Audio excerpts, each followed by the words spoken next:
Paulit-ulit na lang ba ang mga workout programs ninyo and there's no significant gain? That was my story. Lumaki akong payat and I've always wanted to bulk up and experience great gain. I kept trying different things until I discovered a very important principle. It's called time under tension. We'll talk about that and see if you might experience greater gain, not just in the area of the physical, but instead in the area of money. I'm Edric Mendoza. Welcome to Fundamentals. Let's go to the gym.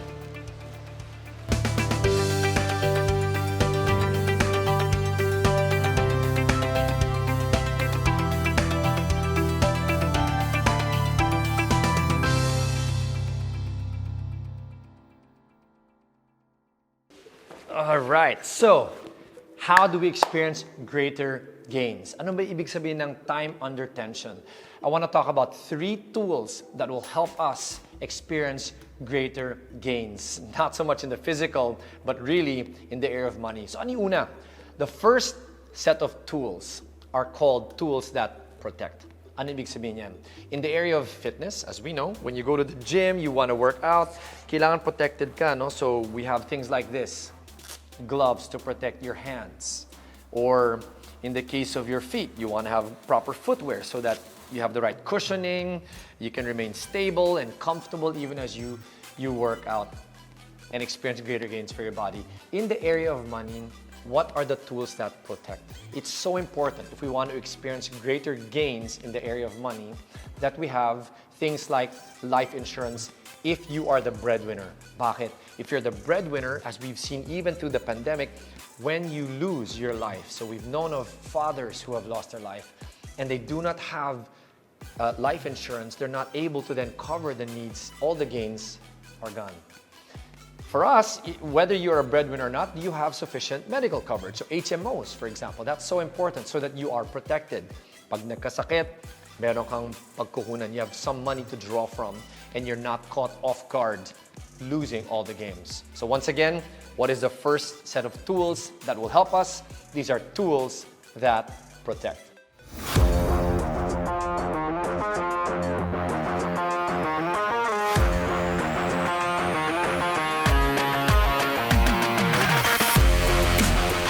The second set of tools for greater gains are tools that track.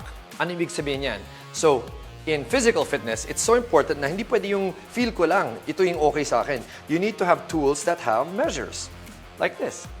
So you can have tools that show 5 kilos or 7.5, and as you work out, you're looking at what is a good starting point for me, and as you're now getting comfortable with that, you're gaining, you're also moving on with very clear and objective weight transfer or weight increases. That is the tracking that is necessary. You also want to track things on your phone, for example, or an app where you're saying, okay, ilan bang nagawa kong reps? How did I feel? What worked there? And then keep tracking that so you can see the gains and you can start moving and progressing in that way also. The last thing I like to track in the area of physical is also maybe your heart rate.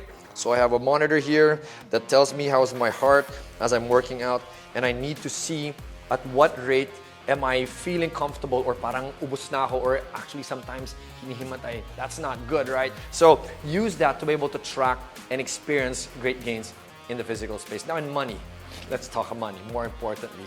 If you want to experience greater gains, you need to have tools that you can also track or tools that help you track. In the area of money, that would be budgets. At napag-usapan na natin to. Let me remind you guys of what budget works for me. It is a budget when you look at your total income. Ang hati-hati nun is 50, 20, 20, 10. 50% for your needs. These should be things that you have to pay for that will help you survive. So food, clothing, housing, basic. And then 20% will be your wants. 20% will then be your saving and investing. And then finally, 10% would be your giving. I don't have enough time to expound on that. Panoorin nyo na lang sa past episode ng Fundamentals. But what's important, if you want greater gains, the second set of tools are tools that track.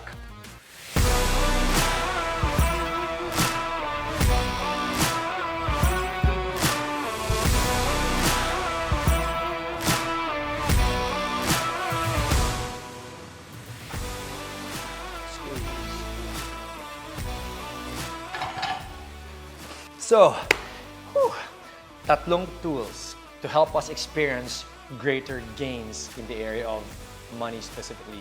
We looked at tools that protect, we looked at tools that track, now it's tools that grow. And if you heard me just now, I was counting 4-2, 4-2. Why? That is an example of time under tension. Pagdating sa physical, to experience greater gains, one of the things we need to ask ourselves is what are the tools that we have that will help us grow? So, we need to have a workout plan that fits our workout goal. In my case, my goal was not to lose weight, it was to gain weight.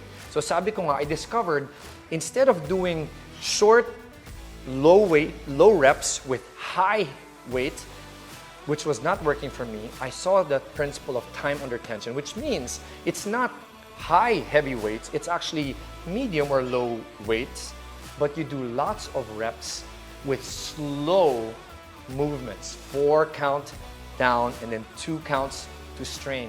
Why? From the coach named Vincent, he said, it is the time under tension that will create greater bulk or greater gain. So yan po. That is what I learned. In the area of physical, find out what is your goal, what is the plan that will help you achieve that goal, and that is your tool. That is the tool that will help you experience the greater gain or the growth. Time under tension is so important, not just in this space, but in the area of money. Let's look at the tools that grow pagdating sa pera. Do you and I have a goal for money? Do we have a plan that will help us achieve that goal in the area of money? I don't have time to explain all of that. Look up the other fundamentals episodes on how to set up goals. But when that is clear, ano ba yung goal ko pagdating sa pera? Is it to save for my kids' college education, to have a retirement plan, to build a new house, to set up a new business? Kung ano man yung goal na yon, then you can create a financial plan to achieve that goal. And when that is clear, these tools, you can add to these tools with investments, the way that you can achieve those goals better. Yan po. So, time under tension applies here because the reality is, whether it's your budget, which I talked about earlier, kailangan hindi 3 beses nagkakape sa isang araw, kundi isa na lang, that requires tension. That requires stress. When you're starting to work towards your financial goals with investments, there will be times the market goes up, the market goes down, you have to keep going. And that will have some stress as well and some tension. All of it will be worth it if you keep doing it over time. That's when you will experience greater gain. Now let me step back. I want to be a little bit more personal with you. In my life, I asked myself the question, yun lang ba? Is that what I'm really looking for? The strength and the ability to gain pagdating sa physical or pagdating sa pera? Or is there something more that will help unlock all of it? The answer is, there is something more. There's a verse in the Bible, 2 Timothy 1 verse 7, that reminds us we're not given a spirit of timidity, of weakness, but instead of power. And that's the secret. If we want to unlock greater gain for our life as a whole that will affect the physical and even our finances, look to God, because God is the one that will give us the power we need to be able to achieve greater gains by sending us His Spirit. So ask yourself that question.